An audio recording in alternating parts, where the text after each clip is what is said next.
Magandang gabi po guys. Tungkol po ito sa nakita ng ating kaibigan. Meron lang po siyang ipapaabot sa lahat na makapanood. Kayo na lang husga nito kung paniwalaan po ba ninyo itong impormasyon ng ating kaibigan na nakita po nila talaga ito sa kanilang kaharian na mayroon pong magkakaroon po ng matinding sakit po. Malapit po ito kay BBM, kaibigan. Nako po.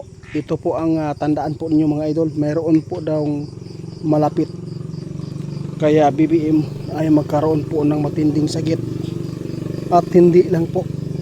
Mayroon din pong mga malapit sa Duterte ang magkakaroon din po ng malaking problema. Kaibigan, bakit po parang hindi maganda to? Pwedeng malaman kaibigan kung sino po sila?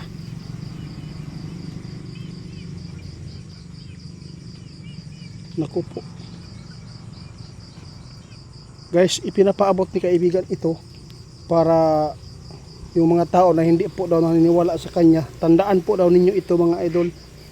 Sa taong ito, mayroon pong nakita si kaibigan, yung malapit po daw kay BBM at Duterte, magkakaroon po ng matinding problema sa pamamagitan po ng kalusugan guys ito. Hindi maganda itong ipinapaabot ng ating kaibigan. Pinantay po ninyo kaibigan, bakit po? Ngayon ko lang nalaman to guys Sabi ng ating kaibigan, alam mo ito, pumasok lang po yan sa amin. Ang gusto ko lang ipaabot para makaano yung mga tao na yung ipinapaabot namin ay mga katotohanan lamang na ito ay nakikita namin. Sa lahat po na makapanood po, no? May hinulaan si kaibigan po doon mga idol, malapit sa kaya BBM at kaya Duterte. Magkakaroon po ng matinding pagbagsak yung katawan, no? Sakit po ito mga idol, hindi ito maganda po na nakita ng ating kaibigan. Baga mga supporters po ninyo ito mga idol. Nako, na ito ang sabi ng ating kaibigan, baka mga sinusuportahan po daw ninyo ito. Kaya tulungan lang po natin mga idol. Ito nakita ng ating kaibigan na mayroon pong mga senador din na magkakaroon po ng matinding sakit ngayong taon na to, no? Grabe ang nakita ng ating kaibigan.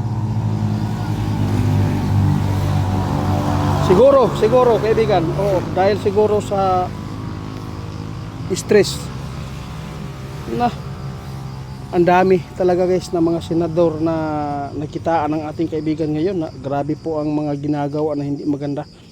Ito po ang sabi ng ating kaibigan, sige lang, ang karma daw hindi daw yan mag-ingay. Maghintay na lang po kayo mga idol kung sino po sila ha. Sabi ng ating kaibigan, tandaan po ninyo itong hula ng ating kaibigan na mayroon pong mga malapit sa magkabila na magkakaroon po ng problema. May balita po yan mga idol.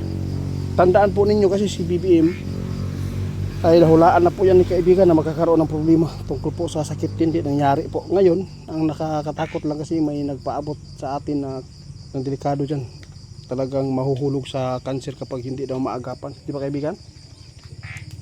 Nako po, ito ang matinding problema. Salamat na guys. Sabi ng ating kaibigan, yun lang po ang aking pakay ngayon na maipaabot natin po ang mga nakikita namin doon sa sa kaharian namin, na ito po ang ipinapaabot namin sa inyo kasi gusto lang po namin na yung mga basher ninyo lalo na sa amin ay mapapatunayan natin guys. Tandaan po ninyo sa taong ito ha, grabe si kaibigan kasi parang nagtatampo po sa mga basher kasi mayroon pong mga hinuhulaan po ito nangyari, ngunit ayaw nila talaga. Pero wala ang problema yan kaibigan, okay lang po yan. Salamat po. Sabi ng ating kaibigan, hindi naman ako nagtatampo itiit.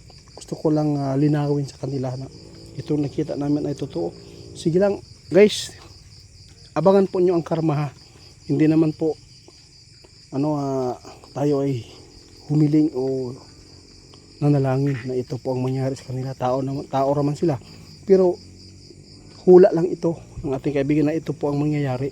Kaya sa lahat ng bago na mga supporters natin, maraming salamat po sa inyo. Kaya ito po ang update natin ngayon na mayroon po mga senador na mapapahamak dito dahil po sa sinabi ng ating kaibigan na magkaroon po ng matinding sakit yung mga malapit pa sa mga BBM at doon sa Duterte. Abangan po ninyo. Hindi naman po ito masama yung ipinapaabot ng ating kaibigan mga idol. Kasi wala naman tayong pinapangalanan dito. Pero may sinabi tayo na sila yung mga magkakaibang posisyon. Kaya kayo na lang bahala maghusga mga idol. Tandaan po ninyo, marami pang mga senador dito na may mabubuko ang mga ginagawa dito. Hindi po sa kabila ang makapagtuklas, kundi may isang congressman dito guys na siya po mismo ang maghayag kung sino talaga sa mga senador ang grabe po ang kasamaan na ginawa sa pira ng taong bayan. Kaya abangan na lang po ninyo mga idol ha.